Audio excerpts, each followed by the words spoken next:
Alright guys, what's happening? Welcome back to the channel. Today we're going to be looking at the qualifying and practice 3 rundown. So, let's get into the video.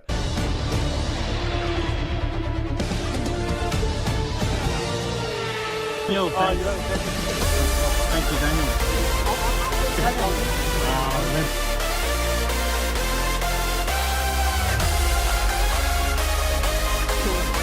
Good. Thank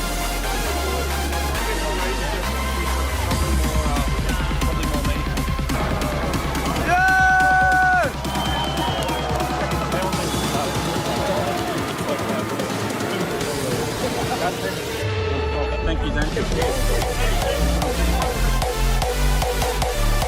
Daniel. Now guys, practice 3, business as usual, of course. Max Verstappen topping the timesheets in practice 3. And when you Red Bull, we're going to be very, very quick going in to qualifying. And nothing much more happened in practice 3. Just obviously the cars were out. There were some soft tyre runs. Mercedes looked slow. Ferrari looked slow as well, but we all thought Ferrari had a bit more pace under them.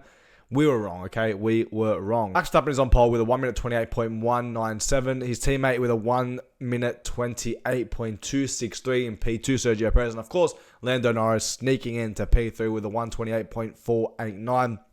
Lando Norris did a magnificent job getting into P3. Was momentarily P2, but Max Verstappen all session Q1, Q2, Q3, topping the time sheets. Now, Max actually came out saying that he had more in the car and didn't maximize his lap time in Q3, thought he could have went even quicker, and everyone else was complaining how they could not find any more time. Fernando Alonso, Lewis Hamilton, and Charles Leclerc. But Max wasn't too happy with his time, but said, you know what, we got pole, so he was happy with the pole position. Surprisingly, Red Bull think they had more pace, which is very, very concerning. Going into the rest of the season, everyone was saying a Ferrari in a title battle with Red Bull. At the moment, during qualifying, no. We'll see what happens during the race. Carlos Sainz is P4. He's probably the most likely to be leading the championship if Max Verstappen does not finish the race. Sergio Perez, obviously P2, great result for him. But Red Bull are in another level in Japan, guys. Red Bull are in another level. No one's going to stop Red Bull racing in Japan. I feel like that Max Verstappen's off the line, just going to go and take it, and then that's it, win the Grand Prix. See you guys later. Maximize his points. Lando Norris in P3, actually, like I said, was a really good result for Lando. Lando actually flying all weekend, really consistent. And even in Australia, man, you could see that guy with the corner wall at turn 9, turn 10, and he was just flying, man. He's a really talented driver, especially when you see these drivers live. Like, you can see who's quick, you can see who's not in that corner. And, mate, Lando Norris, credit to him, didn't really expect. Obviously, we knew Lando was quick, but when you see it, it's like, man, you can just tell. So, Lando Norris is P3, exceptional job. He might be in his prime, man. Honestly, maybe Lando to Red Bull would have been really cool, but don't see that happening until maybe they start, favouring Oscar Piastri. But Oscar Piastri, low P6. Carlos Sainz, P4. P5, Fernando Alonso getting his Aston Martin up there. Was a really good result for Fernando.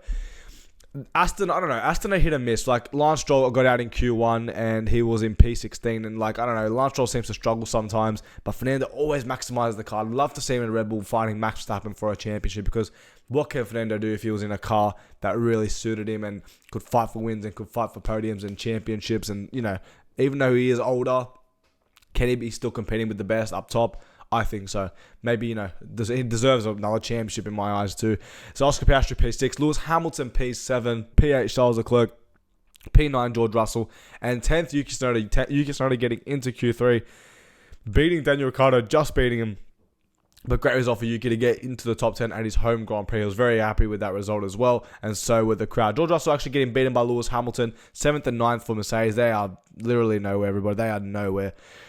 Daniel Ricciardo, P11. He wasn't happy with P11, but it was improvement. Did get out qualified by Yuki once again, but it wasn't a massive gap. Nico Hulkenberg doing good to get into P12. 13th, Bottas. 14th, Alexander Albon. Williams are struggling. 15th, Ocon. He was so happy to get into Q2, but obviously he wasn't quick enough to get into Q3 or even maximize that Q2 result. He was the lowest in Q2 out of all the drivers. 16th, Lance Stroll, which was probably the biggest shock going into qualifying. 17th, Gasly. 18th, Magnussen. Unfortunately for Magnussen, he's out again in Q1. And I'm a massive Magnussen fan, but honestly, if it doesn't improve, it's like then begging the question, who's going to be probably with Ollie Behrman next year? I think Behrman's going to be in Haas. I love to see Behrman and Magnussen partner up, but it's going to be Behrman and Magnussen. It's going to be Hulkenberg and Behrman. To me, Hulkenberg's had his time, and I feel like Kevin deserves a couple of more years.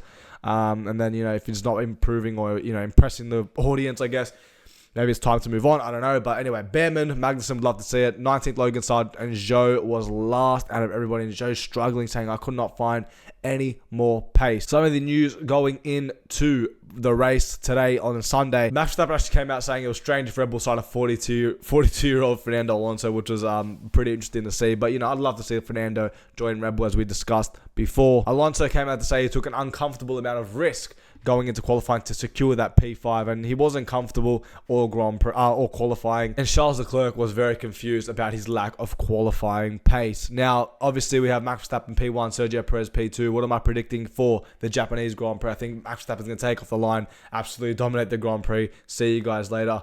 And everyone's going to say how boring it was. But yeah, Max to win the Japanese Grand Prix. I got second. Second, I'd probably say maybe let's go Lando Norris, and then third, I will say let's go Carlos Sainz third, okay, and maybe Sergio Perez has a bad race. But that's my little prediction. We'll see what happens in all that. Listen, Japanese Grand Prix is around the corner. We're not going to know everything until it happens, but bring it on, bring it on. All right, guys, so thank you guys for watching today's video. That was the qualifying and practice day wrap up, my little prediction. Let's see what happens going into the race. Thank you guys for watching. Hope you guys enjoyed, and I'll see you guys in my next Formula 1 video. Thank you.